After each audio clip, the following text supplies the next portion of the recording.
بەکارهێنەرانی مادە هۆشبەرەکان لەلایەن ژنانەوە تەنگی بە عێراق هەڵچنیوە.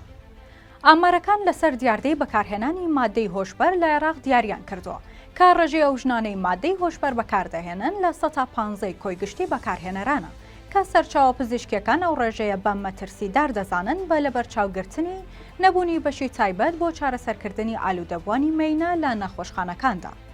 حکوومەتی عێراق لەم دوایانەدا کلینیکێکی ناچاری بۆ چارەسەرکردنی ئالوودەبوان و بەکارهێنەرانی مادە هۆشبەرەکان لە ژمارەیەک لە پارێزگاکان دامەزراند بە ئامانجی چارەسەرکردنیان لە بری ئەوەی بخرێنە بەندیخانەکانەوە. ئەگەرچی ئەم هەوڵە بە یەکەم ئەزمون نادەنرێت لە عێراقدا، بەڵام هەر لە سەرەتاوە تووشی چەندین بەربەست بووەوە چونکە ئالوودەبوان ڕەتیان دەکردەوە کە بچنە ئەو کلینیکانە و چارەسەر وەربگرن. لەبەرەوەی شەرم و تێڕوانینی کۆمەڵایەتی بۆ ئالوودەبوانی مادە هۆشبەر لە ئاستێکی زۆر خراپدایە لە عێراق.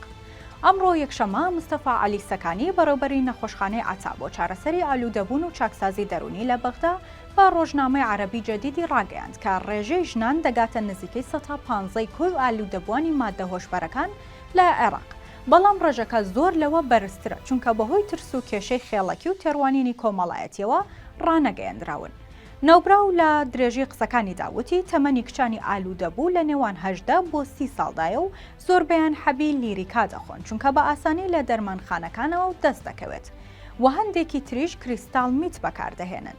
وتیشی نەخۆشخانەکە بەشی تایبەتی بۆ ژنان نییە چونکە پێویستی بە ستافێکی ژن و بینایەکی جیاوازەیە. بۆیە لە ئێستادا ئالوودەبوان لە نەخۆشخانە وەرگیراون و بە مەبەستی ڕاوێژکاری و چارەسەرکردن. هەفتانەش بە دوواداچوون بۆ کەیسەکانیان دەکرێت و چارەسەری پزیشکی و دەرونی بە نهێنی ئەنجام دەدرێت و بێبەرامبەرە.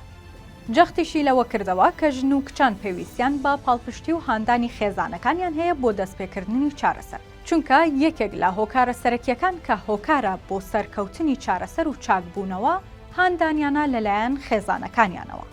دەشڵێت چارەسەری ئالوودەبوون لە نەخۆشخانەکاندا بە 3 قۆناغدا تێدەپەڕێت. یەکەمیان بریتیە لە پێدانی دژە ئازار و ئالوودەبوون بۆ ماوەی 2 هەفتە، پاشان چاکسازی دەرونی بۆ ماوەی 6 مانگ و دواتریش بە دوواداچوونی بەردەوام.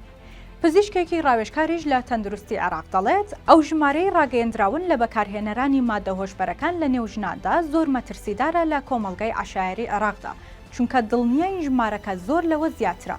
بەڵام زۆربەی ئەو ژنانەی کە مادە هۆشبەرەکان بەکاردەهێنن بەهۆی نەریتە کۆمەڵایەتیەکانەوە دەترسن سەردانی نەخۆشخانە و کلینیکەکان بکەن بۆ چارەسەرکردن.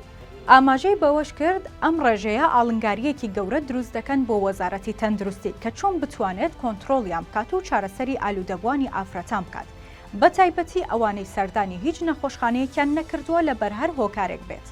پسپۆڕانی کۆمەڵایەتی هۆشداری دەدەن و پێیان وایە مەترسیەکی گەورەی کۆمەڵایەتی هەیە لە ڕێژەی بەرزی بەکارهێنەرانی مادە هۆشبەرەکان لەلایەن ژنانەوە و بە بەراورد بە پیاوان کاریگەریان لەسەر خێزان و کۆمەلگا زیاترە. ئەمەش پێویستی بە دۆزینەوەی ڕێگاچاری بەپەلە هەیە بۆ کەمکردنەوەی مادە هۆشبەرەکان. وەزارەتی تەندروستی عێراق پێشتر هۆشداری دابوو لە بڵاوبوونەوەی بەکارهێنانی مادە هۆشبەرەکان و وتبووی زۆربەی بازرگانەکان خوێندکارانی گەنج لە زانکۆ و خوێندنگاکان دەکەنە ئامانج.